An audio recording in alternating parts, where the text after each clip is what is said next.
mu political language tuliwo naffe njogeko ebyobufuzi tuliwo naffe kutivayitinga enare empogola we yatikidde kugisoseza gusanga enare njagala ogijjako esudde eri kadaaga yes njakwera realistic sibukuusa no.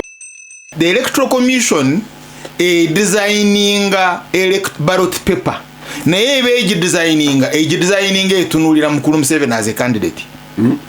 Yes. Kakati neŋŋamba nti tulina loophole that the Electoral Commission is the Supreme Court of Uganda ku signatures. Kibazo bwonsayiningira Electoral Commission negamba Kibazo is not a voter, I don't have anywhere to appeal. Kati competence gyogerako ey'okwesembula ng'emundu nakinaki ne competence ey'omwana amaze senior 6 kiriwo ekiri higher. Ours was A level. Now netubeera ne crisis nga crisis ya Moses Ali. In the CA actually our letter equivalent was Moses Ali. And twakireta to accommodate Moses Ali. Ndio omusajja eyagenda wano wa Entebbe Kasenyi n'atuuyana n'adduka emisinde n'ajoginga Kagala n'akwata ekiti n'ayimba mwimbo n'akomawo ndi oyo ndi yafuna elevu oba otuvumye banaleeta ebisaanyizo bidi yasomera n'agamba nti wano wennasomera nawano wano owendera munaga nti oyo akulimba eno bbaala yagamba yasomera netukikuba ntumubuuza mu ttaka era oli nawo sponsoringa naye nga sponsoringa wenra sponsoringa waki wa opposition. Ebyobufuzi kati bufuuse busuubuzi number 1. Kiri kiri possible nti mu kakiiko kennyini akabyabakama mulimu babulooka. Akalulu kafuuse kazibu nnyo. Katwala ssente nnyingi. Gwe Kibazo akola eyo toyina ngeri gy'osobola kunnyambamu. Bwe tuveeyo ne Kibazo akola eri naye asoma n'aga nti gwe kati ofiira ki? Noonya akasente obadde ogenda kuspendinga obuwumbi 2 nze ntemere eki weebale nnyo. Lwaki ontuusa ku ddaala liri ery'ababale Muwanga Kateregga. Bannamawulire Radio Simba Peter Kibazo mu studio z'Kikwanjuliro osuza otya ampuliriza eyakoze olwaleero weebale wonna wosinzira otuwuliriza tukwebaza okubeera ng'okola bwotyo. Peter Kibazo studios Radio Simba na John Kakande alabika boda gye yali nnyo okuva endejje byakafuufu ne kanoga kubanda b'enkuufiira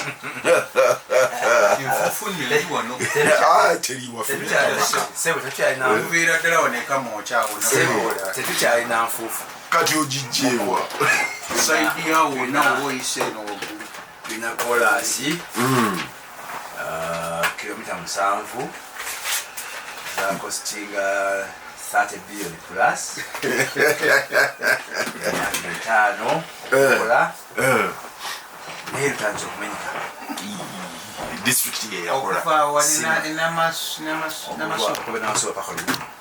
ampuliriza GASIMBAGANE nina Kaloli Rwomushana ali wano andeetedde ebizibu by'otolabanga abantu bankubira amasimu wayi bakuyingiridde bakoze batya wanze banange ebigambo bya Kaloli mu bitwalenga bwomuwulira ayogera ose n'ekitiyo ky'omunnyo n'oteeka mu sikina kijiiko baba kizungu bagamba with a pinch of salt. For Rwomushana it is with a spade of salt. Naye nga ali wano nina ne Harunah Kanaabi ne Siraje kitereeze ayinza bw'oba baagala ekituufu bawulirize GASIMBAGANE. Ekituufu kibeera GASIMBAGANE yemanye nga buwajja ng'olira enti omanye eriyo abantu ekintu nga kyaliwo myaka nga5 naye nakinyumya ng'ekyabaddewo gyo kati tobadde mwegendereza oyinza okufuna ekifaananyi. Omanyi Kibazo abuuzizza wano omanyi Kakande musiibye mutya nno takibuuziza mwasuze mutya osoose musiibye mutya nawo karoplaying nawo yagala keega mwasiibye mutya kata yogenda ku blaminga ntamanyi Luganda. Omanyi omanyi ku Crescent Towers nga wakyaliwo Ministry of Education era ngamba abantu bangi abatimba notices, please time them ogiwedde eti ne lwevaako. A lot of people baagala okutimba notice ne bateekako akagambo new naye bwe wagenda nga Crescent Towers nga wakyaliwo Ministry of Education ng'osangako notice ng'eriko new nga ya myaka 7 emabega nga teriyo yagijjawo naye ng'ekyaliwo bo nga batimba kasita atimba tayagala kumanya biddirira. Nina ne Siraje Lubwama lwe twasembayo okuba wano yali atugambye nti ali so you must time it nga atugambye wali ludda wa Masaka ng'asimba mwanyi. Siraje buuza abantu abatuwuliriza byonna gye muli mulamusizaako nnyo abafunye ebizibu Katonda abasaasire, bafunye ebirungi Katonda omwebaze nnyo. Oluggyoni Kakande lwe nasembayo okuba naye wano waliwo yamukuba esimu ku nsonga z'eddagala lya senfuka John Mubuuke. Yangambye mbu wamala n'omukubira naye nyina akubira ne senfuka naye omuntu guboogera nga taliiyo ematugga naye guba bafuna ate yanywako eddagala obudomola 2 nga bulamu ne bamukipula ne bamuwa eri amazzi ate naye ate nga si oyo kitegeeza eriyo abafere mu nsi. Ajerubama Charles Rwomushana sebo kyabafere ekyo mu Uganda waliwo gwe baafera $5,000,000 amanya bayisa agange nga bamupromisinze nti Museveni amuwadde wa minisita isitole badde mu kooti naye lindako nebatwala n'alambula n'emmotoka nefaananyine. John, you see, the problem we have in this country is bw'obanga okuwa obwa minister, because that's an indictment on the presidency. Baga nti president atunda obwa minister. Kibagezaako okugamba nti mpe 5 nkuwa obwa minister. Kooti ono Kayondo lawyer senior counsel bamuwako obwa ambassador. Gwe milioni 5 ataziyina obuyina. Mukolo Kibazo. Abaferete okulingira mu agula obwa minister $5,000,000. Kooti naye yali egwana musiba. Bombi bayinza okuba batuufu. Omufera atunulira system emboofu n'alaba bwagikozesa. Naawe gwe basuubiza nga naawe olaba system mboofu ng'okutuukawo wali olina kufuna mmeka 5 tebiri mu abo bokka. Ndaja naga nti nze okufunira omwana ekifuwa ne Makerere leeta ssente weziti naye ng'agenda kukola application ya bulijjo. Nadde ne mukwano gwange Johnson Namanya nga mwebaza ku passport office wano waali wafuuse hub ya gabbi kati nga tokyasobola naku accessinga hub ya babbi gabbi ekyo kigambo kiterekera abalala kati nga oluguudo luli populated waliwo photocopying services waliwo abakobe ebifaananyi waliwo nga tosobola ku accessinga passport office. Then do you know what they were doing? Filling a form. Ng'otuuka wali n'omuwa n'ajjuza form n'afuna appointment kati nga n'eri munda agani naye agenda okusembeza appointment. Basenguka kati bali mu lufula.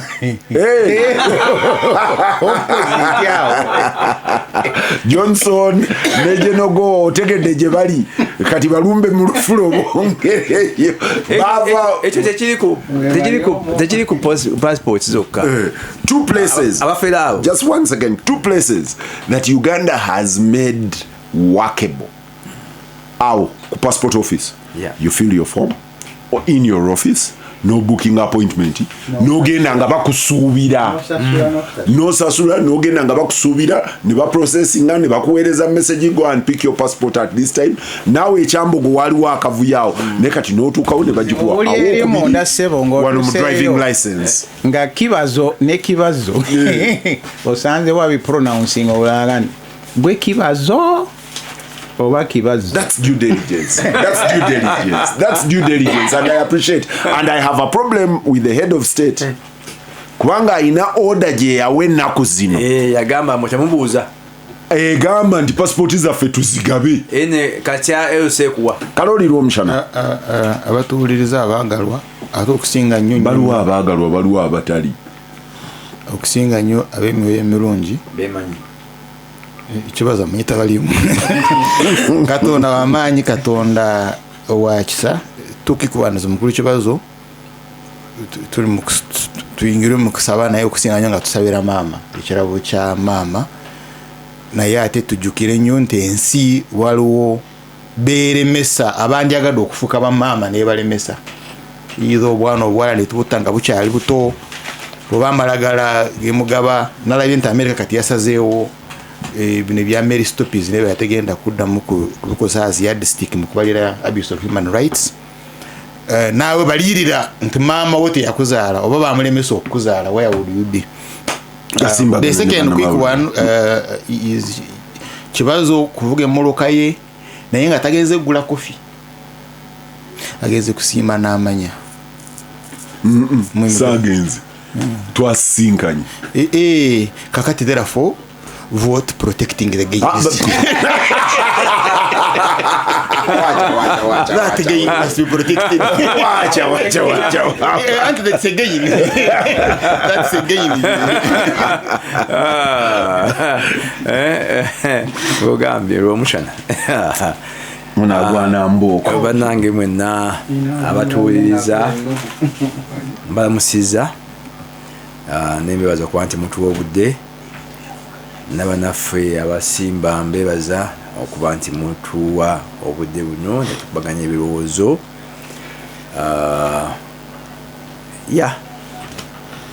Harunah kulamusa kubatuwuliriza yonna gye muli, kubeebaza obudde bwe mutuwa ne management ya Radio Simba okulemerako isebo kulemerako seaje tuyise mawulire speedi omanyi eriye yambuziza ku lunaku lwokuna ani asetinga agenda yagasimbagane nga musajja mukulu ddala nga aina problem ne subjects ezibeera discussed era ne munyonyola mangu nti wae Harunah akeera awo bw'abaze yagira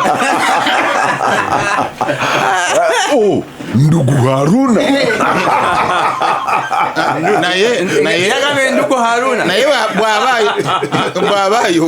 awuliriza kakatukola kyetukola mu kereziya munsinze nimbye because ne Harunah omuwayiride buyale asetinga agenda Kibazo Harunah teyeganye lubaale w'omulamu advocate kati sebo de kasiraja bwebanga kituufu yita mawulire amawulire gabadde mangi nnyo naye gano ge makulu.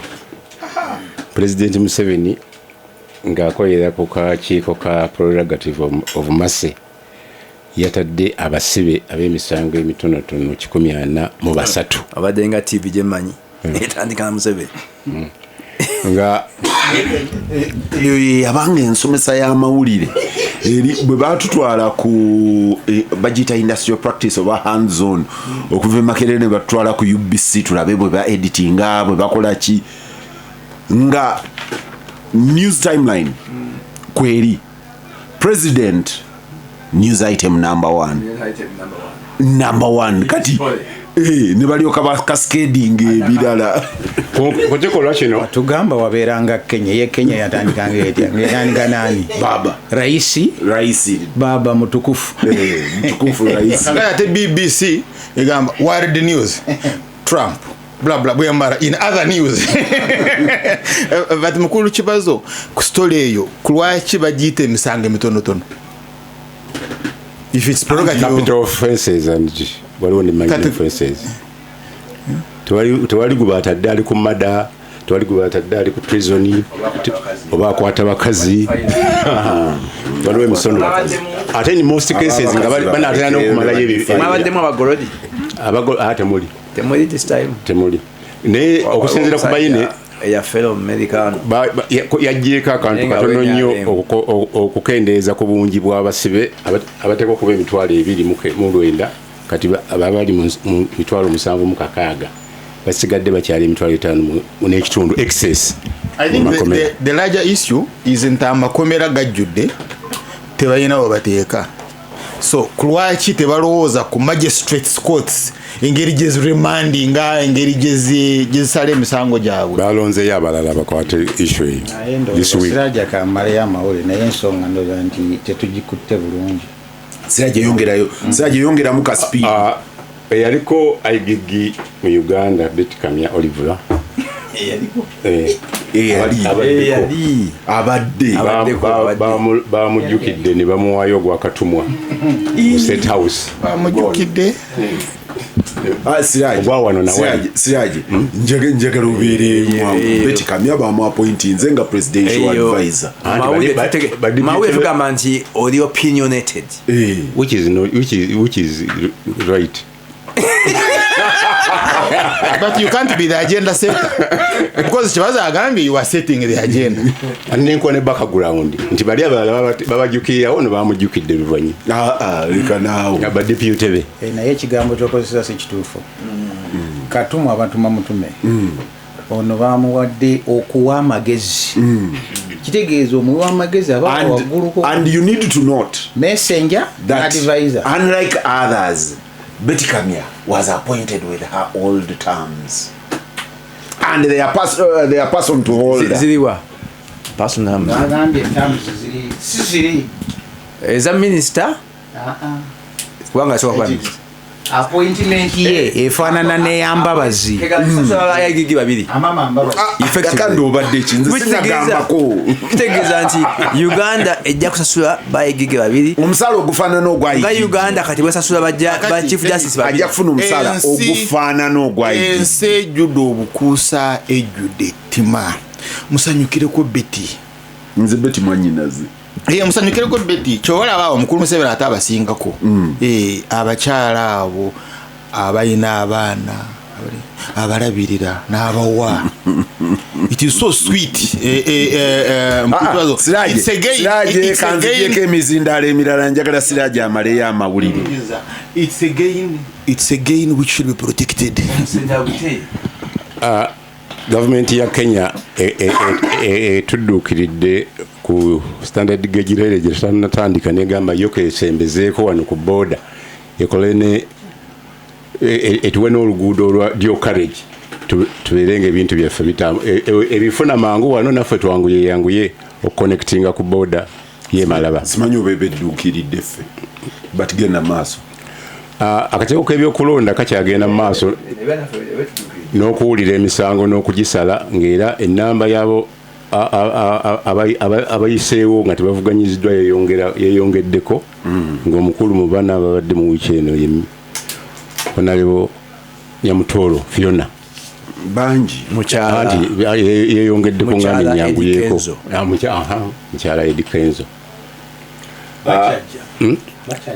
Akakiiko k'ebyokulonda era mu ngeri y'emu kazeemu oyo Wennebi yali wa Lwakusatu naye we tutukidde olwaleero nga waliwo LC5 chairman wavuddeyo Harunah ganaso kazeemu okuyita engeri omukulu avuganya olwero eminyaga kaddemu katunule mu nsonga ze era original file ne basanga emikono gibali ono gyemulugunyako ng'asabye nga tegiri mbataddemu emirala kati okubuuliza kugenda mu maaso. Siraje bakyagenda yasaba fayiro kwe yanominatingibwa ne bagimuwa n'asangamu emikono emipya egitali giri yafunamu eri esooka kati isi chairman n'akwata fayiro akole investigation ye kakata omukulu Kibazo tufunye agenda seeta agamba Sekikubo asaba electoral commission emuwe signatures eza nominations electoral commission nezimuwa zino nzikutte ya forgery. Electoral commission daga okay jangu tuwulirize mugenda kuwuliza nga ate file electoral commission gyeyina nga signatures mpya katola bawo Siraje bwamanga akoze investigations is a journalist over there. Electoral commission yamuwa file. Yes. Kati bweyagenze nayo nga bawulirize petition nga ate file gye bamuwa CRE. Yes.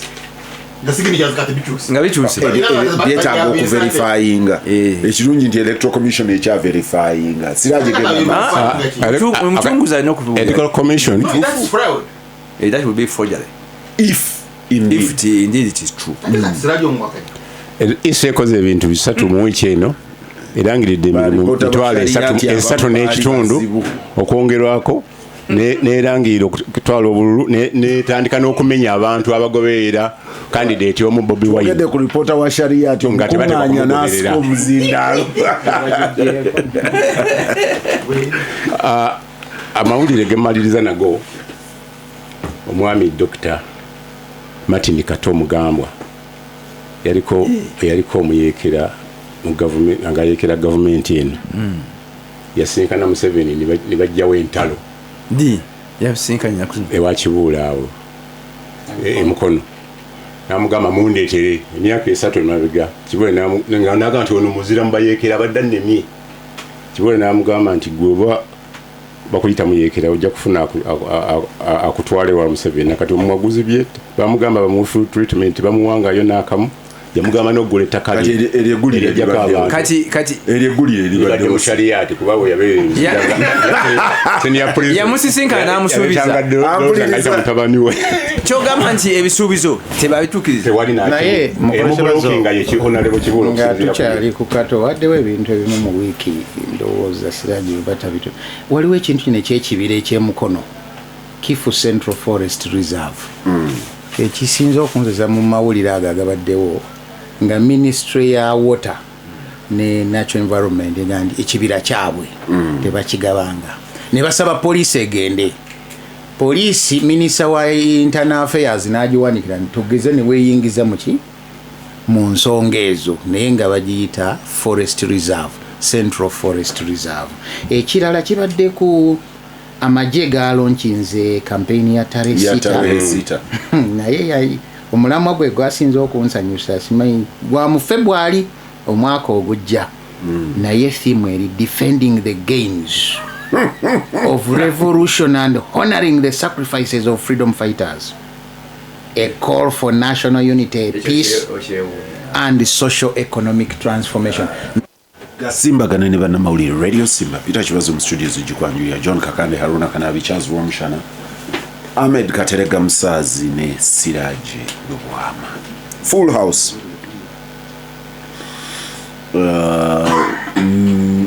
nsobola okulaba n'omuzikiti kati mbadde ngamba nti Kateregga nsobola okubeera imamu n'okubanga basajja basibidiikani n'ababiri bukoto natete n'omu mbadde manyi nti Kateregga tajja kujja ng'ejja yakowo yennyeggulo yabadde ki emukulu yabadde jinja yadde akawumbawumba ne bamobilizinga ate Kateregga yakulira luli lwatajja Kateregga ng'alina okukulira tiimu eyo luli lwatajja yali akombinga ng'amakinga sure nti omukulu waanajjira ebintu Kibazo isi Kanaabi fair Kateregga represents the president ate kati bwabeerawo Kateregga aba yino mulimu point number 2 Kateregga is in charge of security ntabere in charge of security nga waliwo SFC so Kateregga yabadde awumuddemu ampuliriza Gasimbagane ne bannamawulire Siraje njagala kusooka wuwo kuba gwotemye omugambo wano yasetize agenda ndoze yabadde ambuza okusetinga agenda lwakuba yaŋambye program tagiwuliriza wano agiwuliriza oluvannyuma online by the way era bagamba nti baprefaringa lwaki kubanga ebirango byammwe batabirimu ate awo tuba tukola programu ey'essaawa 2 ndozagira dakika 5 ng'agimazeeko awo tuba tukola kubanga abalanga nabo baagala eyo audience kakati gwe mugaya abalanga nabo babiteekeko tujja kola rap around ne squeeze back tujja kola squeeze back nga ogenda okulaba program nga kuliko squeeze back kuliko rap around ne Siraje ekigambo kyaba unopposed candidates ne how they arise ne petitions eziri mu electoral commission nawulira Julius Muchunguzi ng'agamba balina petitions ezisoba mu 6 nti across all elections ne baali bazidisposing of ezisinga by that time I think baali basigazanga 2 or thereabouts era nazo nga banguwa nnyo naye ate kyesimanyi ndowooza Kanaabi ono oba Kateregga ajja kumpa guidelines njagala kumanya wawo timeline ega nti kati ono yensalesale wa zino petition ezigenda mu electoral commission.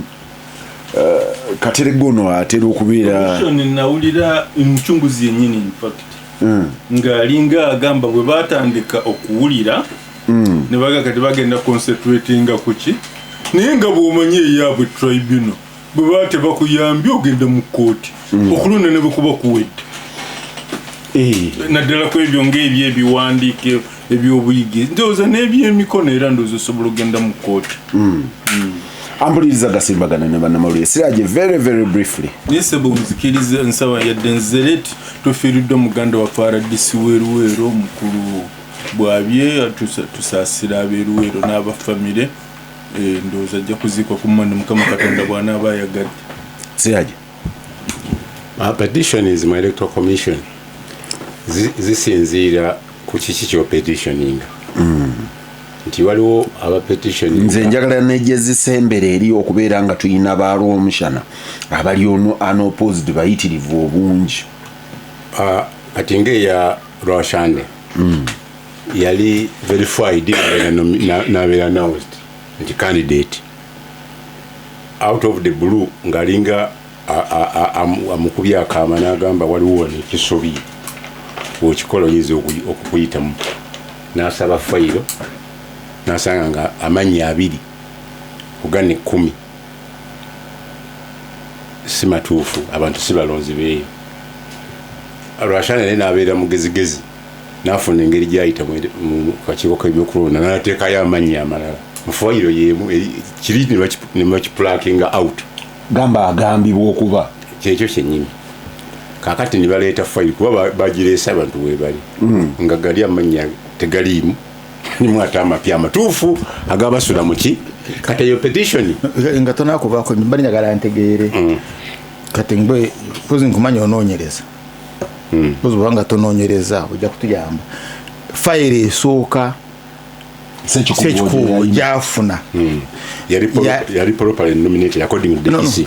Fayiro gyafuna electoral commission gyemwa was it certified?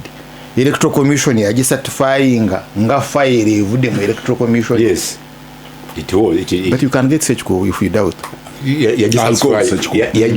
Yaji satisfying kati baba baperuzinga page by page nibazuulamu ensobi z'abalonzi baddayo okukola petition nti bano bataamu baba wa fayiro endala erimu abalala abatuufu yaleeta bangi ate nga nayo eri certified ne bw'oleeta bangi teeka bano be basooka okukolako be bakomako tewaliwo bakubabiraka nga waliwo abavuddewo bo be basooka okugamba nti 10 batuufu biba biweddeyo nobogamba nti bano bafu naleeta 15 tosobola kubongera mu kiseera ekyo kiba kikuyiseeko kaakati eyo tegisuubira kuggwa kaakati nti bakyanoonya bajja kufunayo ate ne anomaly endala eiza ku buyigirize oba ku kiki kati obuyigirize kisinziira ani akoze investigation petition ayinza okuba talina buyigirize oyinaga nti yafuna A level naye nga wano mu O level yakyusa mannya kati eyo information nejja lulala kati wano nga bataddewo n'okugamba nti bagenze bakoze order bakube ballot papers petition ezimu tezijja kuggweeraawo wabyabakama kuba mulimu n'okugendayo ate oddeyo mu UNEB waliwo gwe bayise mu UNEB ebintu byenga babiverifyinga obi baddeyo babituulemu kati time teriiwo noyo teyabadde waabwa president. Yes, nti bakyagenda kunominatingayo presidential candidate omulala MP kaakati ekyo nekibeeraawo essomero gwe lyadde UNEB gwe yeeganye essomero nerigaa nti yasoma waliwo petition ejja nga gwe ekugamba nti wakola makiwa entry ne bagamba nti bakuwadde yakolera wano kwa UIU netumuwa naye ina expiry date nga bwolaba practicing certificate za lawyer nti annually oddamu n'olinewallinga kati eriyo abalinayo petition nga tebalina details nafunayo munnamuga nti kino Siraje ebyo byonna byonnyonnyola bituufu era sirabawo kipya naye kyembuuza why suddenly phenomenon eno twageziwadde enjawulo ku luno nti kati kutubyetegereza nnyo tetubyetegereza naye waliwo ganga ekola nga machinery ejja kutemyako nti kino kidibwa ekiti kino kidibwa ekiti ddayo okole kino ate ekyo byabakama takyakisobola kukiziyiza mu bbanga lino. Gasimbagana ne bannamawulire John nzijawo kansooke wa Rwomushana leero eriyo omukiga ndi Rwomushana mu Muwanga mwagala kufuluma temwagala tumuwulire Charles Rwomushana ayina okuba omukiga yadde mukiga ayina okucanjula ate era ye yaŋŋambye Kanaabi nekiri ekigambo ekisooka genda maaso kakati electoral commission Independent. electoral commission then oyina returning officers returning officer these are two officers so kati returning officer bw'omuleetera emikono yo 10 oba 20 n'agaana okunominatinga n'agaana nga muntu mutatendi tuyo nga amuguze is your opponent era balina mugula. I'm just giving that scenario. Amuguze is your opponent. Nesimbye ne Kanaabi the presiding of the returning officer n'agamba sijja kukkiriza yesimba Kanaabi for some consideration. Where do I go? Court. Electoral commission. Anti ngamba you see ichengeza okulaga nto oyina okubeerawo ne office eyanukula returning officer. So ekyogamba nti commission ewulirize appeals eziva ewa mukozi waayo it is correct. Okay. That's okay. I'm sure no one is complaining about that. Because you see there is a lacuna that must be cured. Actually, nga tunagenda mu nominations nali ngamba wano nga nkimanyi for a fact that the electoral commission designing ballot paper naye ebe designing etunulira mukulu Museveni as a candidate. Yes. Kakati nengamba nti tuyina loophole that the electoral commission is the supreme court of Uganda ku signatures. Nachiraising wano several times that Kibazo bwonsayiningira electoral commission negamba Kibazo is not a voter, I don't have anywhere to appeal. And nenganti eno loophole SFC ne electoral commission yayo bajja kujja mu Kibazo because tebagala Kibazo yesime ku Museveni. Also tebagala ballot ya more than one page. Nga sena agenda ku ekyo because it has also has a cost implication. Tebagala Kibazo yesimbe ku Museveni. We can have other candidates but we cannot have mukulu Kibazo. And indeed kyaba kati kyovolaba bwe mansobola ogenda ku electoral commission kwemulugunya ku returning officer anganyo kunominatinga because tebansainingide. Where do I go nga electoral commission eganye atinge ganye mbuchamu court? No, you can't. Because one time nachibuza mu electoral commission batana okugeragera mbwe because by the time you are done with court nga election is wet. That's point number 1. Point number 2 nga kulwachi zino signatures tetuzimalira ku returning officer. What do you mean?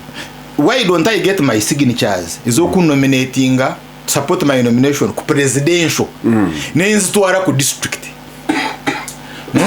District returning officer nagamba nedda ono is not a voter nemuleta.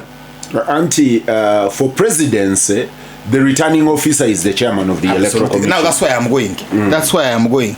That otunulire ekivundu ekiri mu electoral commission newerabira that on who is now operating as court ayisamu ebyowulira is the returning officer. The only difference that unlike Tanzania is not final. Because in Tanzania, kasita returning officer yabaka magamba ono ye president togenda mukoti. So here this is what we are dealing with. Echogamba nti the integrity of the election mfu echo is already concluded by Rwomushana. Oja kuchiraba aye tuli wala because Kibazo, I will tell you, it's practically impossible covering Luchiga County in one day. It's impossible. Biliyona bachagura against na campaigning alobaya na campaigning Luchiga tosobola, you can't impact them. Tosobola ku impacting alukunjirije manyi with one ride. Because mwina assumption nteri bali ku masimu. Izino smartphones. Mwina assumption bali ku TVs, mwina assumption bali ku radios. They are not. Abantu bali mu nimiro. Bayinza no butamanya nti wakyalayo. Ugenda yo no buuzeyo mu byalo ntikyabula ni abadde ko lukunjiri nga tebamanyi. You get, so it cannot be a free. Yasembayo ddyo okubeerayo. Oh no. Yafuruka. Anti ekizibu kya elites.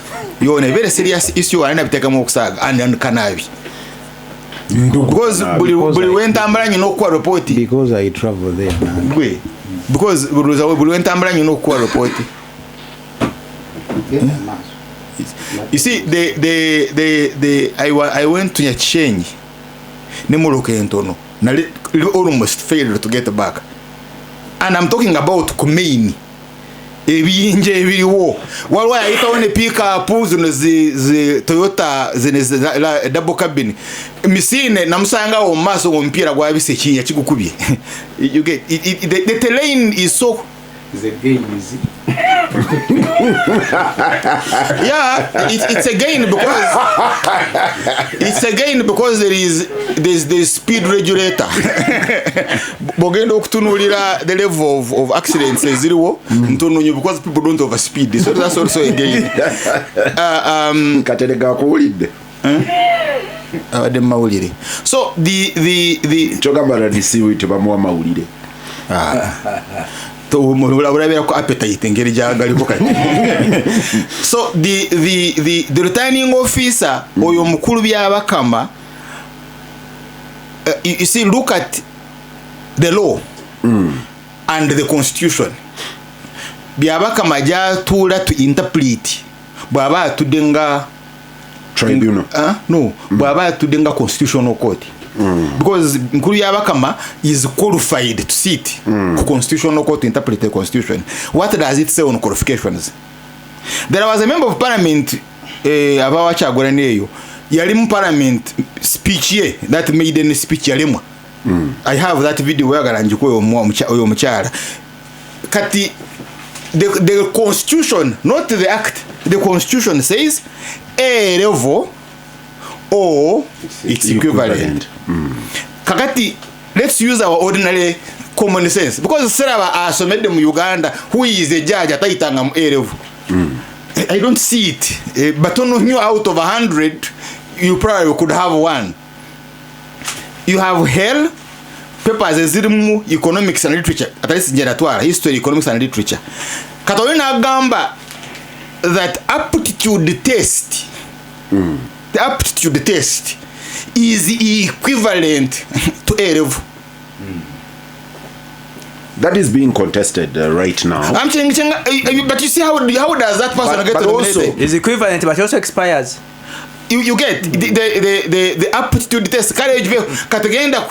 The aptitude test is a vehicle to admit you to university, yes, where the A level should have been. Yes.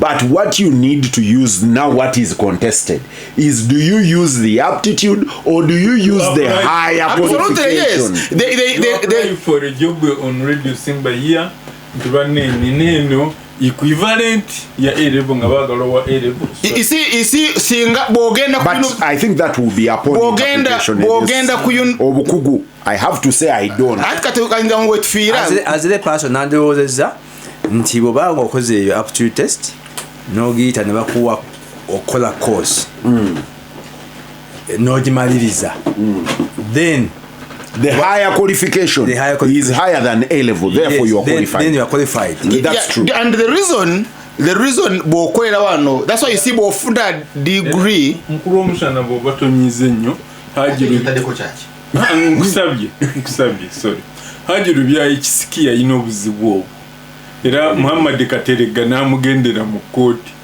nadduka speed ye makerere nasoma degree okulondo okuddako awoneki abenga ali ekitegeeza nti ekyo tekiba equivalent mu biseera by'okulonda oba tosobola kukireeta wano ku radio Simba osabireko omulimu gwa senior 6 mukuru Kibazo if you boba Oxford University nofuna degree bogireeta wano the National Council for Higher Education kugikwetinga kugitunulamu. So what are they looking at? They are looking at the components of that paper. Because in a degree one university course, the National Council for Higher Education kutunula mu curriculum, kutunula mu content jabakola ki jabakusomesa. How can the same council look at really, I want them to be put on test and yabakamanga wabatunulira in view of that constitutional proviso. Nti omuntu yakola basic military training. Basic okusumulira mundu cooking okujoza parade kata kanyaga songa mbere really that basic formations of movement in single line arrowhead okolezo then it is equivalent kipindi cha utamaduni it is equivalent kati yakalichura mu National Council for Higher Education babina mukuru Kibazo ayizo okutuyambako kubanga yamanye bwekiba nga competence kati competence jogerako yokwesemblinga mundu nakina ki ne competence y'omwana amaze senior 6 kiriwe kiri higher. You see the competence si kyosomye nti history no. The National Council for Higher Education you see botunulira mukuru Kibazo waliwo ruling bako musango gwani yavaamu nti equivalent eteeka okubanga bwamala senior 4 kyewasoma kyamala emyaka minimum emyaka 2 kyewasoma ekiri equivalent kiteeka okubanga kyamala it was on a course of nursing because oli yali agenda n'akola certificate ya nursing for 1 year. For 1 year I don't remember who it was koti negamba nti eno certificate ya nursing gye wakola after O level teri equivalent. Actually even to admission to universities National Council for Higher Education ina proviso nti bw'obate wakola A level naye nga wasoma O level nogenda nosoma. So you must have done O level. Yes, nogenda nosoma katugeze obusomesa n'obusomera emyaka 3 egyo emyaka 3 giba gyenkanankana eyasoma ki A level era university ekkirizibwe kwa admitting bw'oba wasoma obunasi emyaka 2 oba 3 ne aba technical courses endala si agenda n'afuna skill okumala emyezi 9 oyo university tekkirizibwa kumwadmitinga bw'oba eyo ye president gy'okozesa.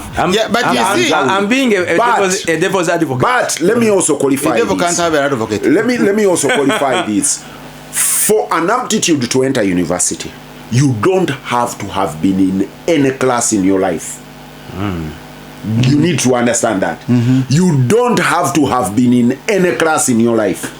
Nsobola okuzukuka nga sisomangako nenga nina obuku obumanyi self-schooled self-educated nojja n'okola aptitude kasita olulimi lwe bagisetinzeemu olutegeera bw'ogiyita baba baga nti competence ekuyingiza mu university ogikola ki kyebategeeza please kiki ekyagendererwa okuteekawo minimum eya A level. Nsuubira nti kyagenderwa nti okay alina ideas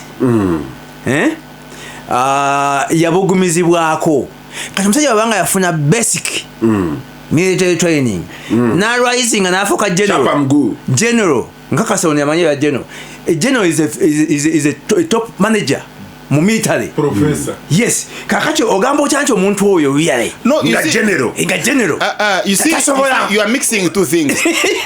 Kibazo, when they are looking at you that aptitude test, it is to confirm to bona to come university you are trainable. Indeed. Yeah, the lecturer can train you. The extent you have gotten a degree.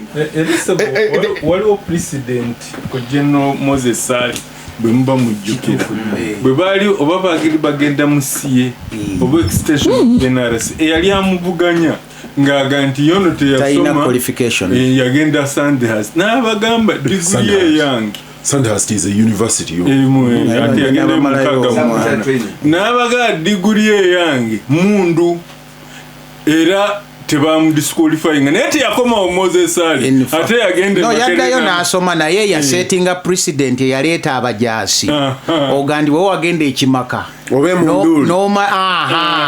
emyezi gyo 9 ebintu bye wayiga biri bikuteekateeka okubeera ng'osobola Kakati Kibazo, I was in the corridor when that was discussed, and ours was A level. Now when it was a crisis, crisis ya Moses Ali. In the CA, actually, our later equivalent was Moses Ali. And to actually to accommodate Moses Ali. I remember. Our mind was on Moses Ali because Moses Ali Musaaze wale in agreement zabo. tuba tufulumye ebweru ne bannasaasira ne bakuteesa n'abalala towards lunch time omubaka yaliwo Kalungu West Lumala nejjanga dduka ng'abayita ne bamugamba kiki nti babano baagala kugamba nti nno MP abeerewa erevu nti yandibadde ki nti oba wakiri olevo leka tujje nga baagamba bamadiguli bayingiri eyongerayo kwegendera ku kyamisana. So the crisis was we were looking out Moses Ali and Moses Ali was the power. You are entering, but you miss one thing. Kanaabi kya missing kye kigambo basic. Basic military course. Agende munduli cadet course abeera takyali basic. Agende Sandhurst.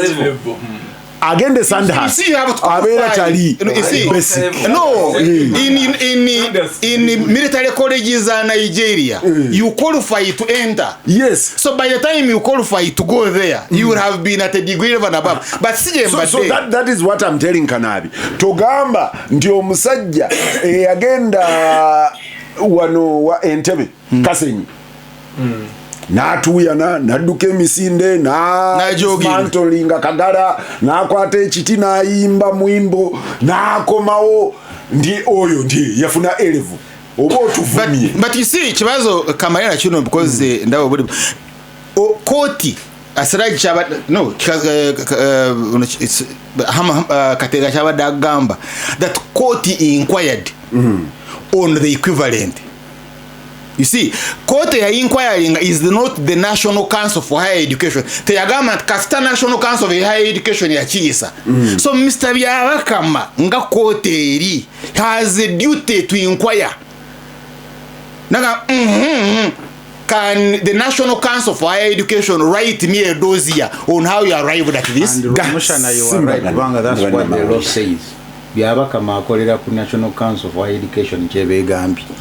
Gasimbagane ne bannamawulire ampuliriza nkomawo between Charles Rwomushana ne Siraje and the other interjections.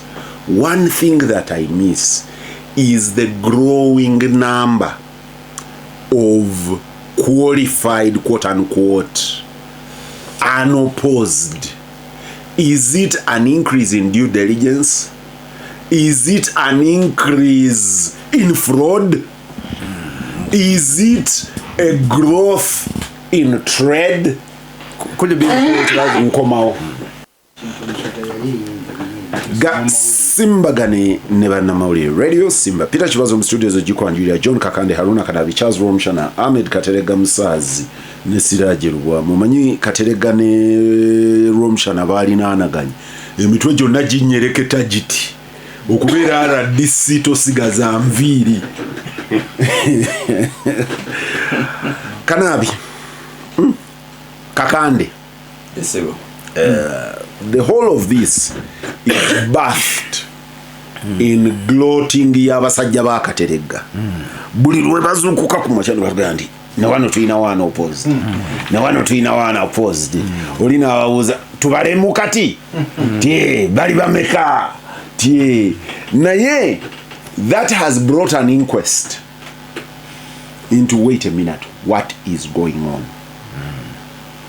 Eriyo mbozi chi Jona badde nawe Kakande ngambuza and Ivan Bowe ansonyi wokozesa erinnya lye specifically ngambuza nti yafuna ewaffe mwekerezia tugiyita halo bana basatu tebajja gitegeera naye bagimanyi mu luzungu eringa ring waggulu w'omutwe gwo.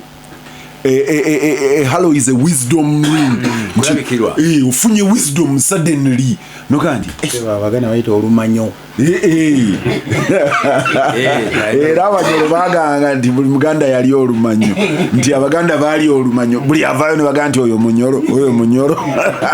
Kati Bowe yafuna ati olumanyo. Nazibirira nazukuka naga nti Rwomushana, Siraje, Kateregga, Kakande, gundi nti mukuwandika nakawa. Akagambo division kabazitowerera. Nibawandika bwandisi nakawa west. Kulabikirwa. Yeba kanalota. And I have cases. No. Kateregga, I'm not even contesting the Bugayav. What I am contesting, what I am asking is, omumanyo kubafe wafe Yoweri ye ayina obumanyi nga Yoweri ne bwawunya ku mwenge atali Yoweri ono ono Yoweri simanyi oba ebyomwenge abimanyi fe oli Yoweri nga ne bwawunya ku kisisiro bwati aga nti muleete ebidomola kati ono Yoweri wa Bowe alirudawa, and that has been consistent throughout. Ogenda okulaba nze benavuganya nabo tebaleeta mikono mituufu benavuganya nabo yabanominating IDs ali nchamu. That is one, and most of the beneficiaries, not most, all the beneficiaries have been yellow candidates. Echo nechigenda, then nobeera ne questions za Rwomushana, nobeera ne credibility eno. Mukuru Kibazo okulabika nti tuli fair to electoral commission n'abatuwuliriza nja kutandikira ku background ndowooza ekirese debate eno lwakuba ba deputy speaker ne deputy speaker bayiseewo unopposed naddala speaker nga waliwo question mark. Indeed. Naye kyaba independent candidate bwe kibadde nyaga okuwa bakagwa information nti mu kulonda kuli 2021 ababaka ba parliament bonna nga ba NRM 17 bayitawo unopposed mubo era nga ne Anita mwali Anita Monga Matia mwali Kasaija Hilary Oneke Semwanga Javira mujukira jako wanedda wela kayeyo yaitayo wani opposed nabalala gidudu ofono gwe knocking out na afuna engude yoba unopposed naye yatekinzo over ne mukisana naye yatawo unopposed na afuna no minister naye bogenda wansa ate kiri wasi ku local government authorities abaitawo unopposed bali omutwalo gumu mukanana plus, and that is what I've been told even this time. Ndifena amaso tugagluinze ku parliament naye on the lower levels naye bonna abayitamu unopposed ku level ya NRM bali ba NRM naye siza kubanenya kubanga botunulira nominations NRM yeyoka esobodde okufieldinga ba candidate at every elective office. Ebina bende bisikati tubisobola. Kakande kansoke nkube kano. GASIMBAGANE ne bannamawulire. nolwekyo ekintu kya unopposed kibaddewo era nga kijja continuinga. Ekyebuuzibwa nti abantu bano bayitamu bajja unopposed transparently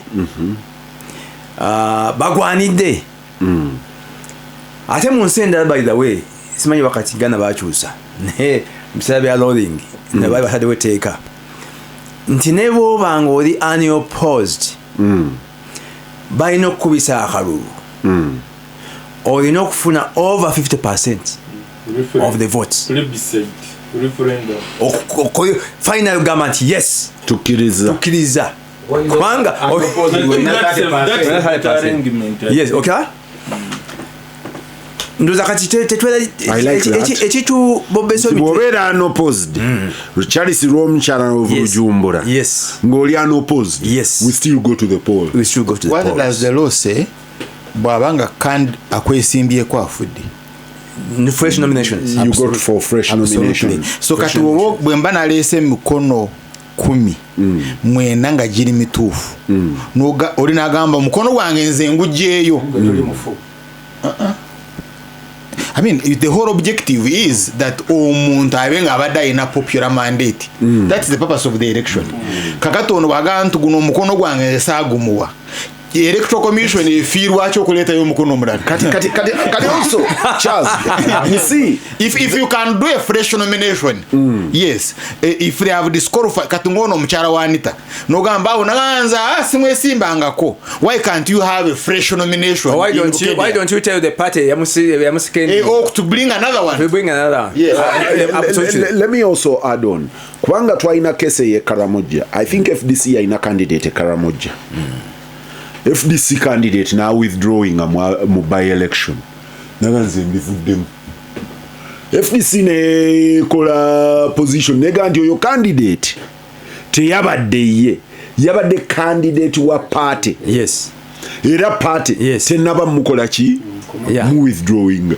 Era ne bamulekamu mu kalulu n'abufunanga butini naye nga asigaddemu.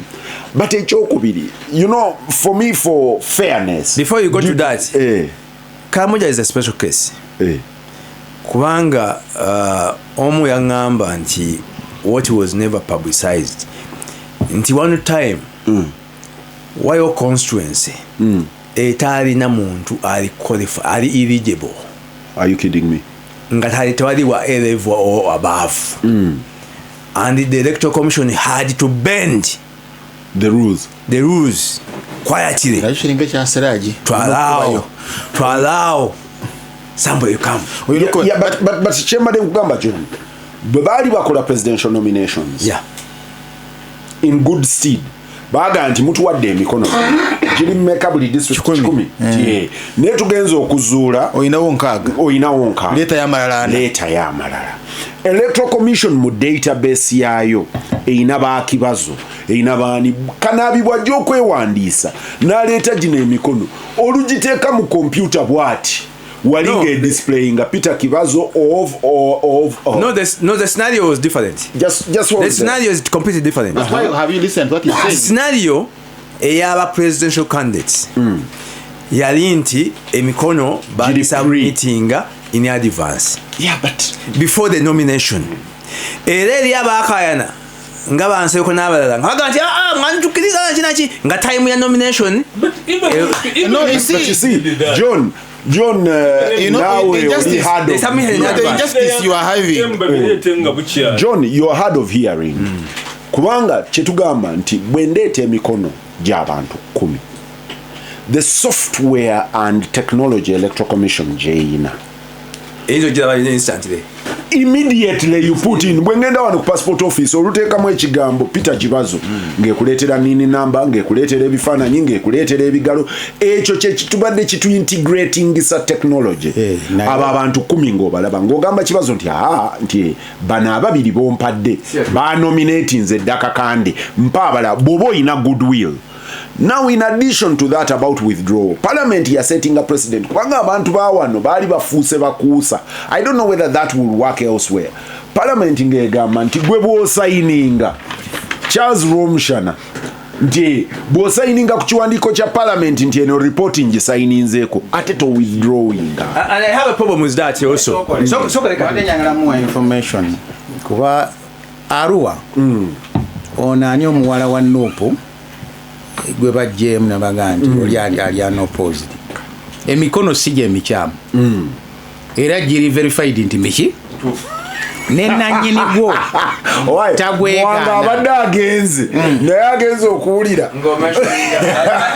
tagwegana naye muzeeyi agamba ntiza omwana si Muwanga mukono gwange naye nga mu record mutuufu kati yagujjawa ne electoral commission tedisputing nti ono si mulonzi ekikakasa n'omulala naga nti nze ndi wa booda naye nze sijjukira nga namusayiningira kyekirina ewakabanda. But you see, electoral commission I think the question should be electoral commission never handwriting expert. Kubanga oyinza okubanga wasayiningira abantu babiri differently. Naye a handwriting expert will still tell that you are the same person. Ekitegeeza gw'ovunaanibwa gwe akoze double gwe mubbi wandubuuza nze because operation zezo nzibaddemu. You see Kibazo twali kiremesa intelligence okukunoonyeza emikono. Yes. Yeah, I know one of the people who against unopposed issue yamuwa. Nze soogedde ku tontwale eyo. Kat opponent wo. Afe bacho bidesi. Ojega kutwala hiyo. Eno bado nywa chai. Opponent wo asobola kubanga yatwala form akulondera emikono. And by the way Muwanga Kivumbi is an expert. In what?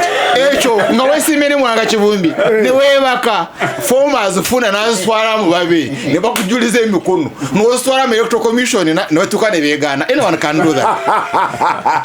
Ekirungi ali awo nawe. Anyone can do that.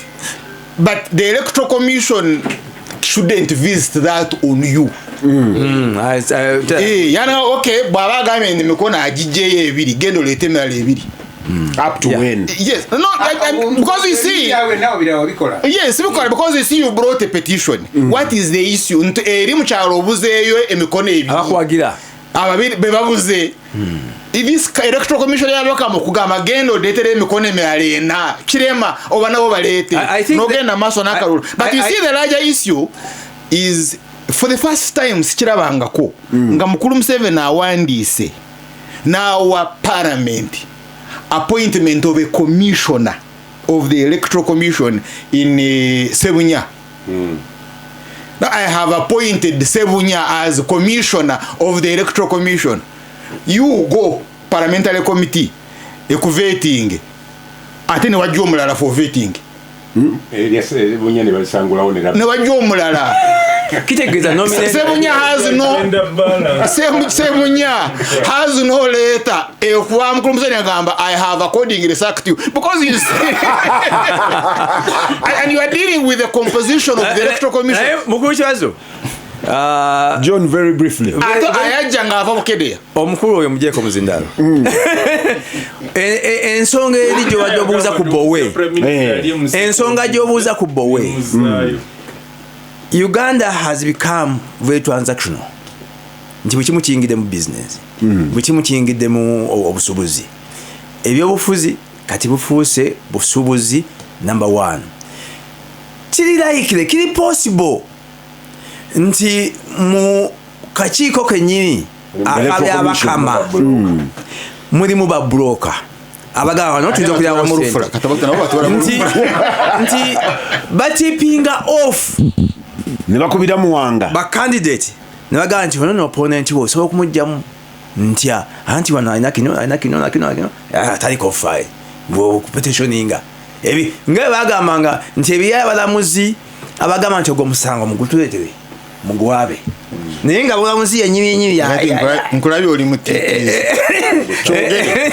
era sijja kwewuunya wajja kubaawo ne petition challenging the election results kubanga abalamuzi diri tayinza kwayitako nebaviiramu awo kyogala abalamuzi bafunamu mu of course tebasobola kukkiriza akalulu ne kaggwa nga tebanyi bali bafunidde Artist bayafuna mukande ziri mu budget katwegazirayo mu finance ali wanaatubulire anticipating nti akalulu bayinza okukakola okapetitioninga wegazirayo bagobi baje zirya gasimbagane bannamawulire because you see by the way you can track this simanyi kulwaki muyina ettima kulwaki mulowooza abalala bonna eyo baliye bano tebalya mugenda kulya gasimbagane ne bannamawulire nga sinagenda wa Kateregga na Kanaabi Muwanga question yaffe nange ninamu kakadi mbadde mpulira regional card waba mita supreme card wa Masaka Sheikh Kiruta nga nenya yadde tayogedde neyadde ayogera mmwe nga tayogera manyi tine nebi okumalawo conflicts ebibiina bino ebipangisa abantu adali ku Masaka nebideploying abantu okuva e Kampala ne Mukono ne bajja wano ewaffe Masaka mupunye asobola ekyo njagala akinyemu lulala Kibazo bwannakyemale naye bwakulema lwaki mugende Masaka okusiiku balayo temwinaayo bakadda Kibazo naye ayagala kulya Kibazo naye ndowooza ayagala ekyokusooka Katonda mulungi ebimu nsanze biyise dola topic eri esoose mbadde njiwuliriza neewogoma nsange nga mubimaze ebyo ebya qualification kino ekyabantu okwita mwana opposed omusajja ono yamanyi semwogere yakola conference naleeta omusajja yaveeyo mu Bulaaya nga bamuyita Ricardo bomujuka conference center awo bigambo ebimu yagamba nti struggle yonna ey'abantu an era of imposition must give way to an era of persuasion. Abantu okwewaŋŋamiza ku bannaabwe jangu obamatize omuleme gw'okwewaŋŋamya ku bantu tugujjeko okuperereza kati mu nsi engunjufu nga e Bulaaya no nebewera actually tewaliwo dirota government wetatekawo kalulu prime minister bawulira nti abantu obuwagizi buserebye oba bulinye aga nti awo wano kabankoneremu sitampu neyongereyoko nga kiri 2.5 years atekawo akalulu nagamba ekizibu kukayita neyo kakwokyerayo naye ateera John Major Cameron kakati ateera ne balaba nga ali waliwo resistance era bw'atyo Major bwe yatuwamba balaba nga waliwo resistance mu community mu party ye muki era gabane tugende mu kalulu ensonga tugimale kakati teri kirungi nga mukulembeze in whatever form nga we subject nze to the will of the people kati erenezeewo eyabakulembeza abalinamu influence really okozesa ebifo byabwe okumanipulatingira okwegokweso obufo bwabwe it's actually it's an abuse of office so ngosobola okudemonstratinga beyond reasonable doubt nti gwe wakozesa office yo okufuna artificial benefit it's an abuse of office kati no matter who at whatever level omuntu yenna akozesa ani influence okuyita mwana opposed you are a corrupt person absolutely and a bad leader kati abayita mu byalo eyo tebamvuganyiza tusooka kuteka akawunyemu tebakuvuganyiza naye process yabadde etya wabuzeeyo akwesimbawo that is different wali Kateregga wabadde agamba aweggana nti Muwanga ne bw'oyitamu awo opposed let's have a plebiscite tweseemu ne bewowansi ate wali akuvuganyiza tugende erinnya lyo litwaleyo olwokuba nti NRA ekyo kiinako kulu kyovala yagamba nti opponent wo bw'afa we go for a renomination. The reason is don't kill your opponent. It is to remove that appetite. Exactly. Ntokuta opponent wange sina kyenfu. Otherwise katsinga babatta. Kubanga kyapeni kasese ewakiyonga ebintu bino tubeere very serious. Omulembe gw'abakulembeze abatandise okuyitamu nga tebavuganyiza bijja mpola. Bijja mpola. Ulijega nti ate oba mu parliament muyitamu ate nebimuyitamu kakati nze lwaki munvuganya nga parapalanyaawo nga jjamu bonna abamwewansi sebo onokyalimu abulema onokyagana buganya kubanga omukulu mu 1996 elections baperereza district council zonna eza Uganda neziyisa resolution solo candidate mukyabidde everybody was in the movement. Yali movement. Ekyali kigendererwa ku discouraging abantu balala kumwesimbako nti ate district zonna zikiriza. Yes, kakati abasingako Peter Bannayuganda naye se mwogera ne kibirika nti hapana. For information mukulu Kibazo tewali original NRA original agenda mu ebyo. You just know barugunda bani abakiriza ne babesi at least akubba because I still remember Otafire ne Butajira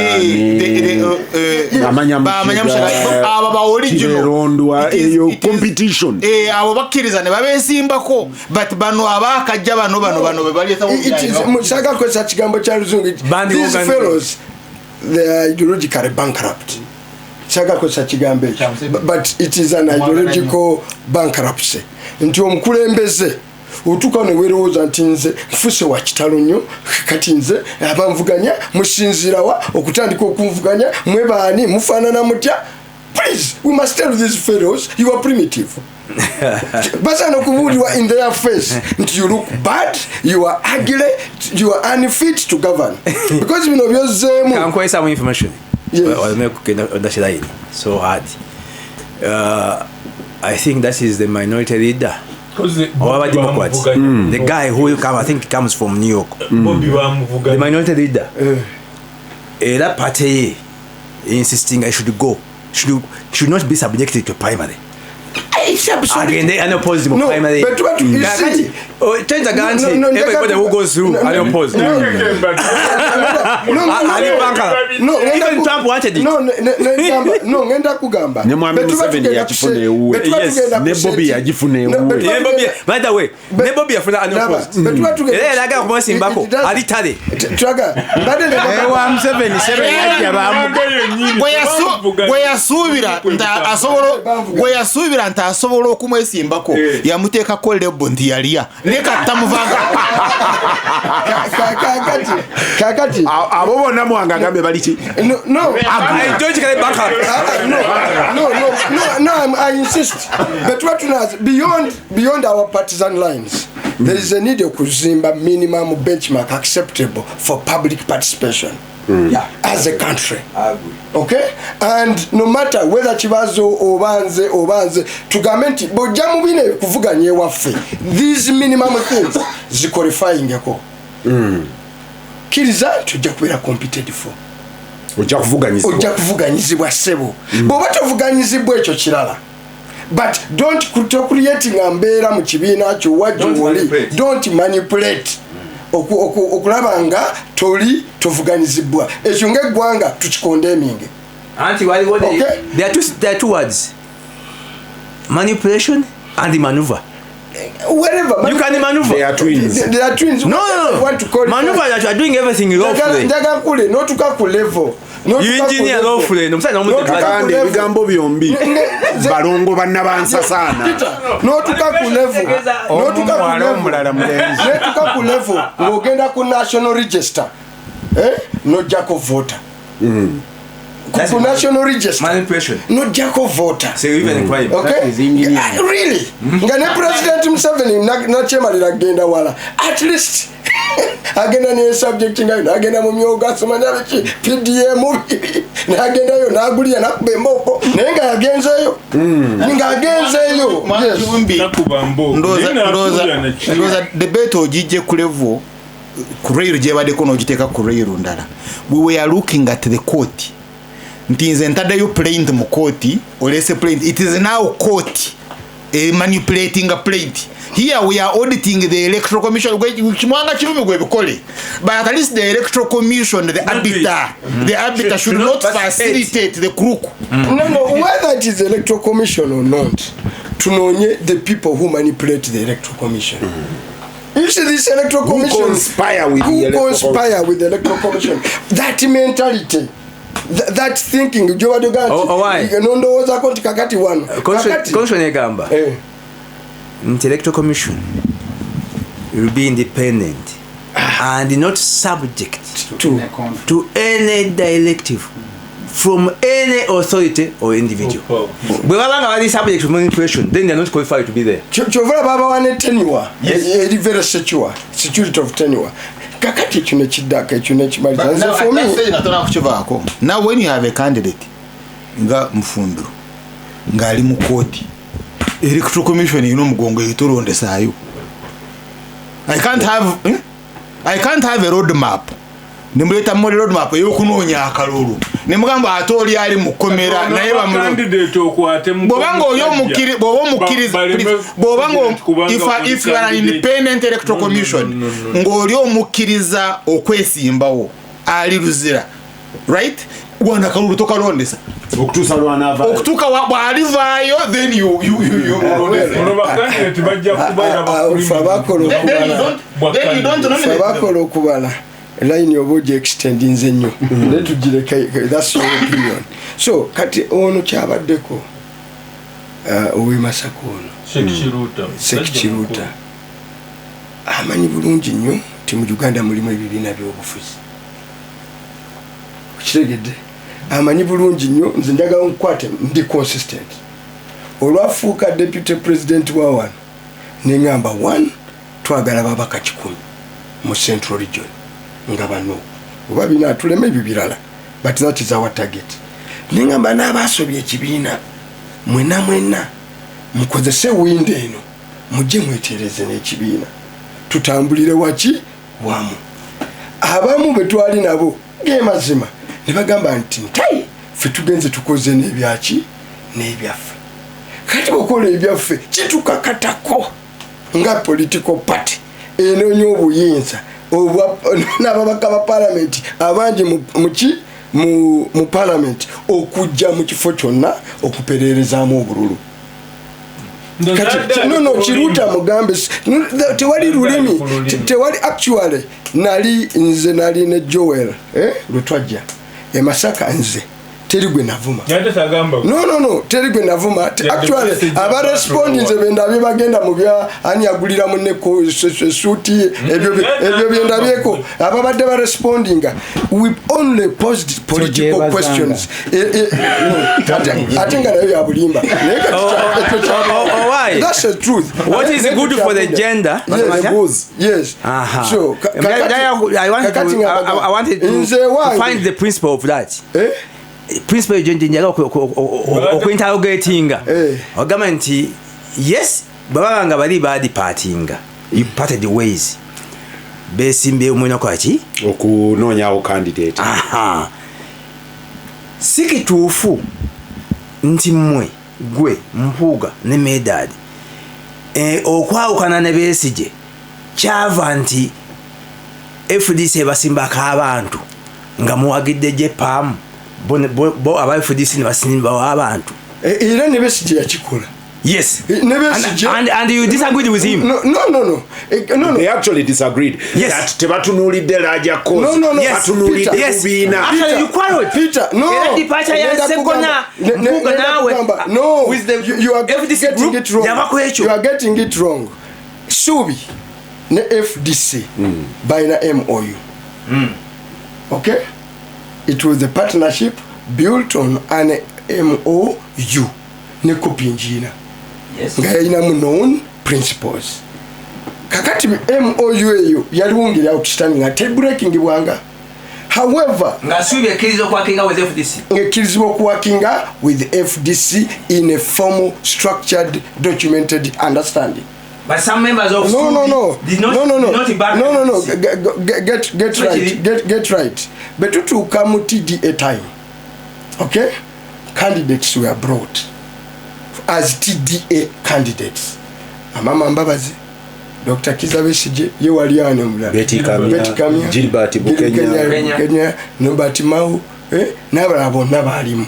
Finally, eggwene lisigala ku babiri as potential candidates. That is Besigye and Mbabazi. Ababiri abo ne bagaana okukola ki? Okukkaanya under the TDA arrangement. Ebira background sijja bikubulira how that came to be. Because yalimu obukuusa obuki omu yali yagamba nti sijja kuyimirirawo. That is the truth. Bamaga sijja kuyimirirawo nagamba munoonyere candidate omuki omulala. Mufune n'omulala gwe mukola ki? Actually nali mu meeting eminaga nti naye gwe lumulodi mutwale ono omulodi yesimbewo nze mu mpeeka. Yagenda London eyo n'atuula eyo. Manyina ya muzaawo. N'atuula eyo. Bwe yadda kuno twalaba gyeyo mpapula. So that's the background of that. Nti byalimu obukuusa. Kati mu bukuusa omwo abantu ne batekinga various sites. Era Besigye mu ekyo n'agali kati nze nzizeeyo mu kala blue. Na disregardinga MOU gye yalina naki n'essuubi. Subi yali yudawa. Yali na Mbabazi oba yali na FDC. No, what I want to tell you, he disregarded the MOU. I think John, press the brakes. Yes. Nzomanyi njagala ku moving quickly forward. I want to pass the past to kiriza ebyo byali bichamu. Nali wano. I want to agree that bakola ensobi zaabwe naye nali wano nga mukulu Kyagulanyi agenze Kamuli ebusoga. And it is as recent as yesterday. Nga endosinga Rebecca alitwala Kadaga mama we. Waliwo ne Dr. ono mutabani wa Ayume. Even Ayume wairere mkyamuli amendosinga. Kati bwamala okwendosinga Rebecca alitwala Kadaga. Mulango, he has endorsed UPC. Now, when you come back, muganda wange nagenda ayimirire Masaka, and for me endorsed in a corporation. Corporation ebeera written and signed off. Muganda wange nayimirire Masaka nakugaa nti gwe obeera kapere, and that's the word. Bw'olonda Muwanga Kivumbi kubwa MOP, n'olonda Kakande kubwa abakyala, n'olonda Kyagulanyi kubwa nga yo president endorsing an NRM candidate who comes the next week and says mzeeyi wano ja kuwangulawo na 9 I mean Peter, this is the problem of your stand. No, me I'm a peasant. I'm not an elite. No, I'm not an elite. Kakati Peter bagenda Bobby Wine okay, president wayo akina amchaze waka namtwane kumalala president wa Yosia. No, president wa UPC. Okay. Go back to Gerako. Whatever. Amwaniriza na mutwale waka ne bakuba mu embozi ne bagenda no koze foko genda kubijja tukita ki okulambula amalalo sijja kolisa waliwo kyabasiramu waliwo kyalima kati muvaayo nga muwayizaamu otegedde kumukuwayo okwo wabaawo understanding etali mu public. Now betujja Masaka betugenda ebusoga etegedde ebyaliwo byaliwo because we are trying to draw the you compare mango enimu n'omucungwa gugamba bifaanana betugenda ewa ebusoga fe mu political language tuliwo na Africa njogeko ebyobufuzi tuliwo na fe puti fighting inare empogola we yatikidde kugisoseza busanga inare zagalo kijjako esuderi Kadaga Yes, njakwera realistic. Oh, sibukusa. Sibukusa, no. Sibukusa. Are you not confessing? No, not sibukusa. That is a political strategy. Bogenda, that's a reality. Zembaga mbajemwe yamwe eri wali spiritual. Nembaza mu myondeni, ebyo kunshi kuno, ebyo kataka. Ebyo makuli. Bogenda ebushoga. Chemical. No shanga ya kadaga ayomba ne Museveni. Gwanonya obululu okolaki? Ofuna ko side by choice. Ekuyamba mu bigendererwa byo. Bengende Masaka. Nensanga ng'abayo tebatula. Olulimi lukaluba. Nembaga nti abangi. Mubadde mugamba wano, I use my word. Kichokoze sikikiri. Daga mubadde mugamba wano. Mumuyina gwa omunimo gwa Buganda obutafa. Mwagala nnyo buli Muganda avuddeyo okumusitula. Kati kuba taano bana abaliwo Abaganda lwaki temugamba ko. Mwe kiri kye mwekweseemu omwoyo gwabwe. Nengenda mbabuuze Masaka nti mugenda mujjano mugamba nti tujja ne tusuula abalala twajjawo Kawanga. We twajjirawo Kawanga yali deputy president wa DP. Yali wakitibwe yali member wa Lukiiko.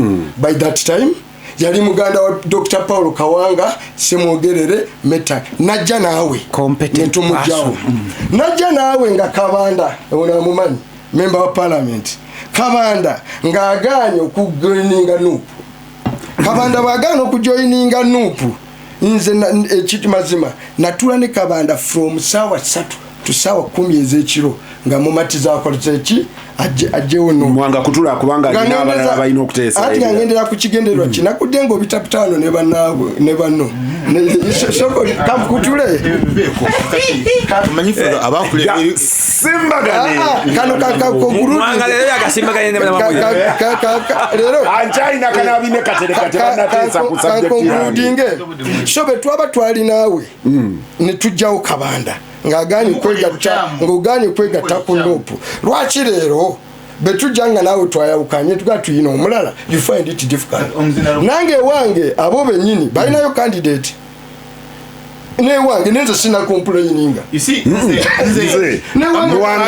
Nze Muwanga yamaliriza. Muwanga bwagambye nti bwe tutuuka e Busoga ne tubaza nti bino byakubaza. Ogwo si mulimo gwo. Finished. Gwe mulimo gwo. Harunah Kanaabi. Harunah Kanaabi. Ata ofose dictator. Nze nina amapeesa. Anyway, debate egenze netambula nevaayo eri gye twabadde. Kati ekizibu kya kugizaayo naye wabadde obuuza ebino ebyanoposed simanyi biyitawo bitya. Tusooke tutunuulire ensi yonna nga bwefaanana. Kuba oluusi njagala nnyo okozesa ekigambo kya Kakande multiple organ failure. Tugenda ne tulaba oli ng'afunye ekiddukano ne twerabira. Nze nakiwulira ku ggwe. Naye muguluka abatuuliza munzikirize wali omukwano we bamuyita Mulindwa Mukasa. Yannyumiza sitore y'omuwala yali yafuna riteeke 3 naye mpapula 6 agenda okulaba anti ku graduation day yali amuyinawo kuba amanyi nti alina okukola embavu yamuyitako ng'adigida nanga God can perform miracles nga gawuni yagikoze eki nga gyambadde nga ne mukatabo mwali okiwulira naye ng'eri amusomeza gandi ono yayiseewo atya era yalituuseewa naye nga ne muka graduation book kakola ki mwekali kakati okuba n'amagezi agakuyingiza mu katabo in terms of equivalent that's a PhD. Era obala otya tubadde n'amasomero mukulu Kibazo pepa ogwana ani ono secretary wa UNEB tukumye ebibuuzo era tewali ayiraalaga nti akapepa kakano ngakola ki nkalina ani afulumya kakati tuli mu system eya Kakande gye yayogerako nti ebibumba bifu amawogwe mafu omuntu atunuulira obukyali bulamu ne wabaawo n'abalala ababaza ofisi ya gundi eyo girabe ya Attorney General kiriyo wakiwanuka emisango gyabwe bano bamuwanga baba bawaaba human rights si biki muvuba nnyo mu okunoonya ensonga ezimatiza omulamuzi bo batunuulira technical grounds era naga nti Kagundi ono Kateregga gwe baleese ng'omujulizi yani yamukoneddeko stamp ono Siraja abimanyi commissioner of oath nti oyo enyo yakamala ebbanga gundi ye yaggwako kati emyezi 6 abo boche banoonya meriti y'omusango bagivaako era bagenda okuga nti eyamukoneddeko okulayira nga mugambe ensumika mbi kiwanuka ateekako njofu affidavit ebadde ya Muwanga ng'alayira yava borororo eyo tequalifying omuntu yekka yali atuyambye yali omugenzi omusajja wa DP ya formula muzi waliwo omulala omufu oba mufumbira mulenga yebwe yagenda mu East African Court n'abaga nti kabulengane n'ezo tekiniko zammwe omuntu azze ng'adduka nti omuliro gundi bubi ate tukole ki naga nedda ebyo tetujja kubiwuliriza tusooke tutunuulire ensonga kakati wano tulina issues bbiri akalulu kafuuse kazibu nnyo katwala ssente nnyingi ne Muwanga omulaba ali wano ayogeza amaanyi naye bwe katuuka naga nti essaawa ejja kuba ki naga nti weebale nnyo kati naga lwaki gwe Kibazo akola eyo toyina ngeri gy'osobola kunnyambamu bwe tuveeyo ne Kibazo akola eri naye asoma naga nti gwe kati ofiira ki noonya akasente obadde ogenda kuspendinga obuwumbi 2 oba akawumbi kamu in the last election bagambe ya spending ennyingi ya spendinga 2 ene waba Rwomushana kati aga nti obadde ogenda kuspendinga akawumbi mu Kalulu nti nze ntemere webale nnyo lwaki ontuusa ku ddaala liri eryababale Muwanga Kateregga sasula nze nkole ki nkutemere wano naye abakola ebintu ebyo byonna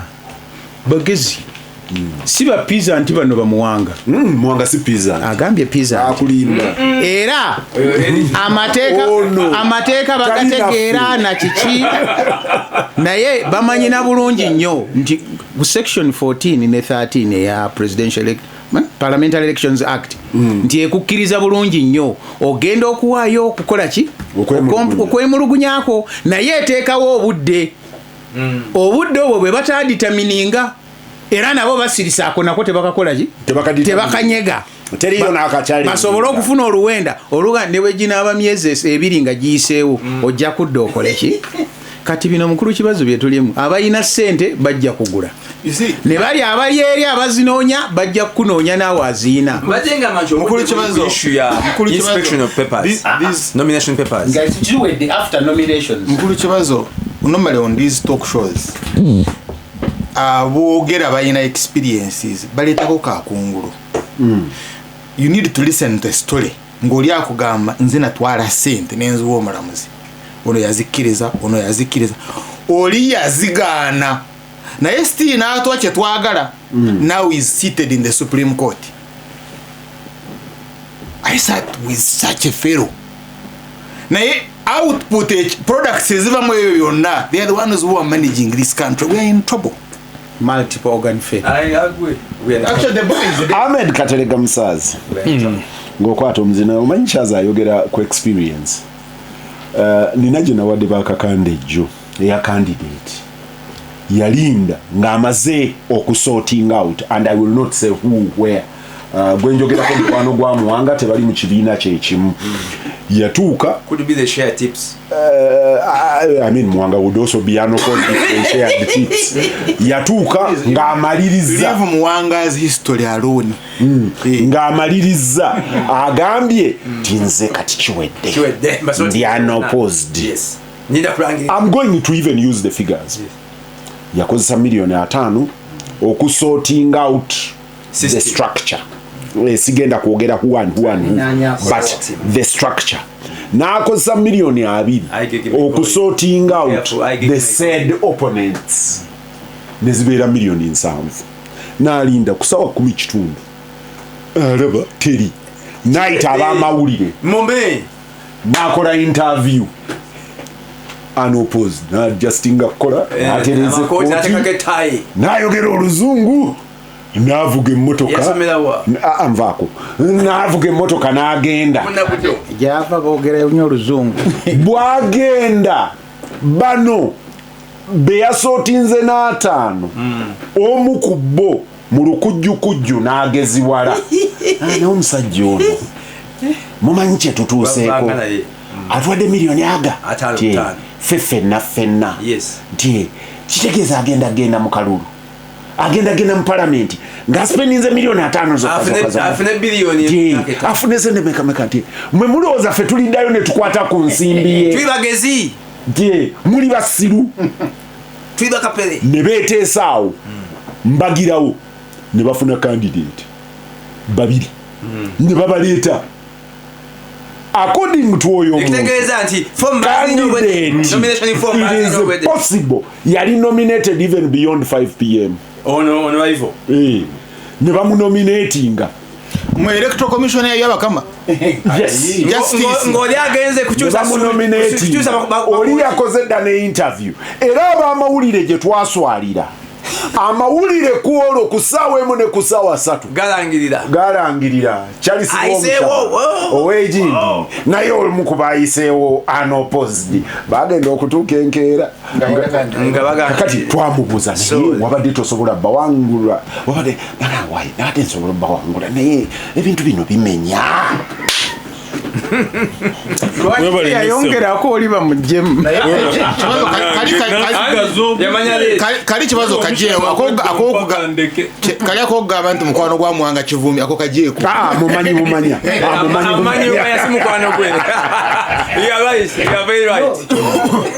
ekisooka ate kati Muwanga obyononye so we are going to do a background check kubabadde bakaba ba Muwanga mukulu kaddu kiberu teyesimbyewo ekisooka sebo kansooke na Kyebusoga kubanga nsobola okwogera with authority nti yes abooluganda bitabikonagana tebyatika naye amaanyi maama kadaaga gaatadde Busoga empogole eyo we yali eyabikira mulabika mukoose in fact eggulo lwako president yazze ekikeerezi yasoose eri wakyabazinga abamu bakandidate abali willing okustandinga down era Haji Kigongo ne mukyala Kadaaga bansuubiza nti bagenda kukomawo ekitu kitereeze so ate ne waliwo senior citizen tugambye eggulo nti nupu kyegenda okubakola Busoga ono ali mpiroota ebyono Muwanga mukyala Kadaaga mukyala Kazibwe be bali ku front ku buli kyonna ekigira ki in day and night. Yes. Era tebebaka tulinde bulinzi ebyebusoga Kateregga move on ate Kadaaga ina wano mikwano gye Kateregga ne Siraje ebyo sijja bigendamu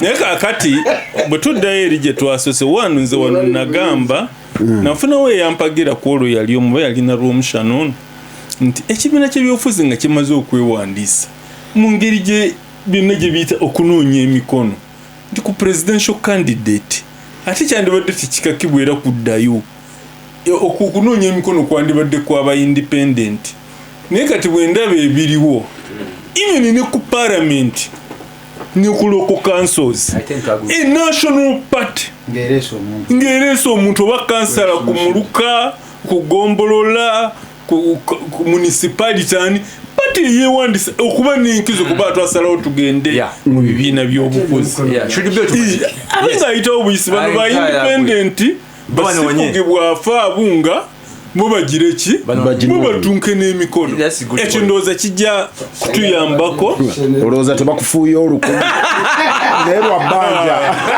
naye nosebo kakimanya positioni ye gyalimu nti nzito olukumi oluva ebutambala eyo asajja nga balunguladduwaabo okufuuwa kuba kufuuwa sebo ete eri mu byalo nga bazinga n'ebisubi ne babifuuwa abantu so ekyo kijja tuyambako then ekirala nakiri ekyeggana kiyinza okuba nga kirungimu nti wabeerewo kubanga ne Banyerere ne ba Mubaraka kyebava babagamba nti ate bo baali kaleko okusinga baamiini yes yesimbangawo bwomu naye ne bagenda mu plebiscite aba yes of course aba yes be basinga abanno kuba abanno babanga tebabawadde mu naye gwe okimanyi nti bw'otuna muri za 2021 over 20 new MPs bayitawo with the minority vote less than 50%. And the hundreds of NRM also went through in the same manner. But take out 50% kono kitegezo ne tukabona but tusalawo ntugenzerwa kwasimanyo batu bane sente zinategeka okulonda bweku of course neno ngabo tuli ku president neno wansayi nakubanga afuna 50+. Okay, ebyo ebintu byetusande bwe tunagenda muri forms my mouse ya tusubiza yetuyina okuyitamu byonna system kwane ne element ya proportional representation. Dr. Semogereji yafanga advocatingira may be the next government. Nuptegenda kubera nuptetena mukisa gwa kubera next government mauye aliwo ngo agenda naye waliwo bonero mawajipu mukuru Kakande all governments mukuru Kakande waliwo bonero obulagana akola government Kibazo wano baggo waliwo agambye nti NRM yokka gwe mwami Kakande gwokyogere ye yoke yasimba w'abantu ku buli kifo kyonna ekironderwamu mu Uganda. So akabonero kukaka kumala okulaga ani agenda okukola government egira ki ani agenda okukola government eddawo okujjako oyagala kulaba ena Kibazo Kateregga oba akoze ekyabantu kyagulanya wangule kamulinga talinayo agent. Muwanga bakuyambyeko engineer Nkubi asuleyo ku kyalo kw'ensula agambye nti zobadde ogenda okuwa Kateregga yamuwe agenda muweereze 5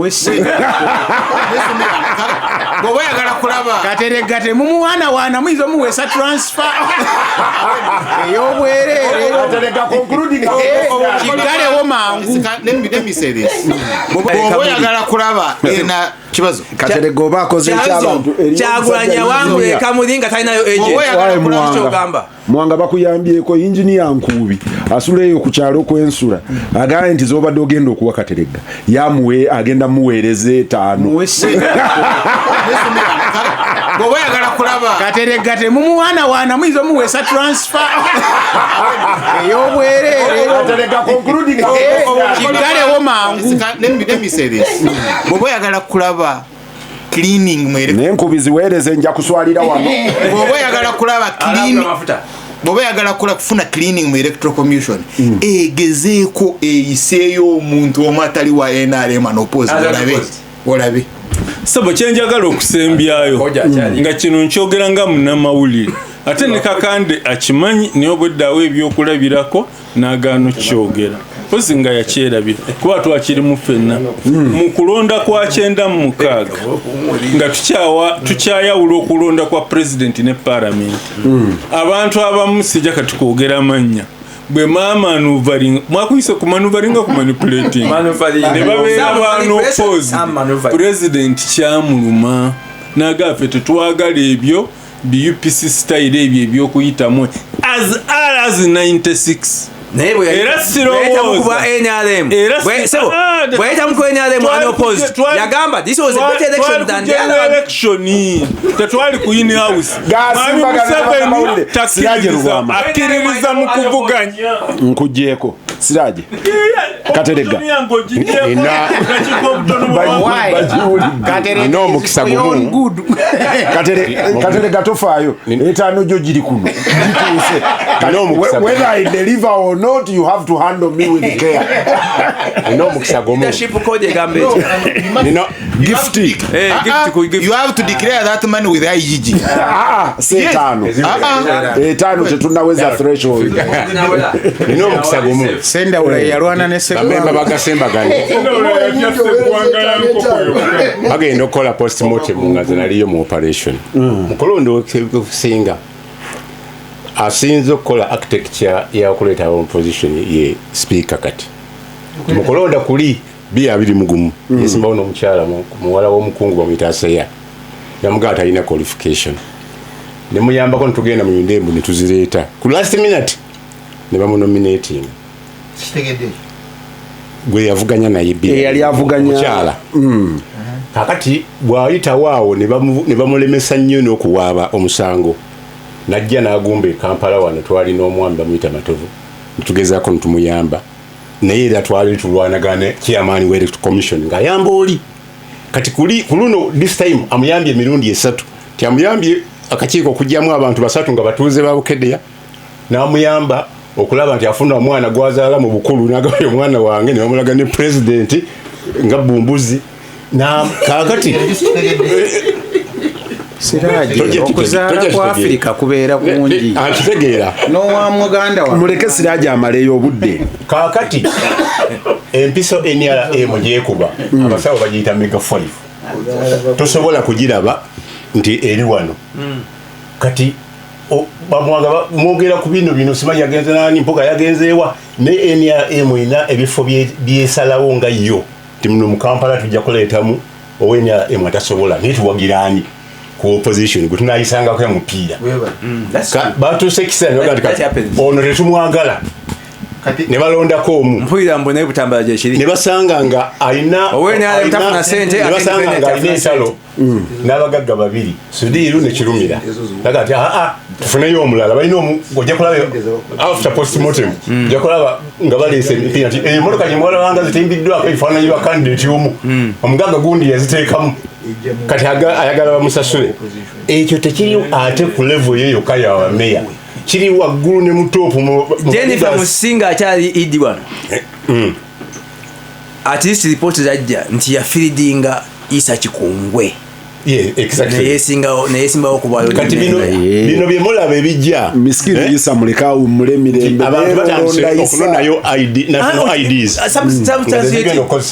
kiri allowed ng'okulonda abazikimyeyo kakati tosobola kutekola transaction yonna ate enkadde bagikugyako sokoleke si byalumbuye nkubuulire ekituufu nti wootuukira wano n'ogamba nti kino kiri wano Kateregga ono mujulizi wange twali ku musango gwa Nsubuga bakirekeraawo nekiyimba ng'alina affidavit sentuufu omanyi Siraje nina mukwano gwange Muwanga ono bano bamumanyi bonna Muwanga Kakande muganda wange yaŋŋamba nti buli bwe baakulanga nga baagala okunyumya ekiboozi ekyobulimba kati ng'anoonya bwakikakasa okukikubako stamp ng'aga ne jjajja yagambye naye nawe oyina phrase kubanga oyo mukwano gwange kati Siraje naye alabye Kateregga ateekayo omukono akwate omuzinda Kateregga akimanyi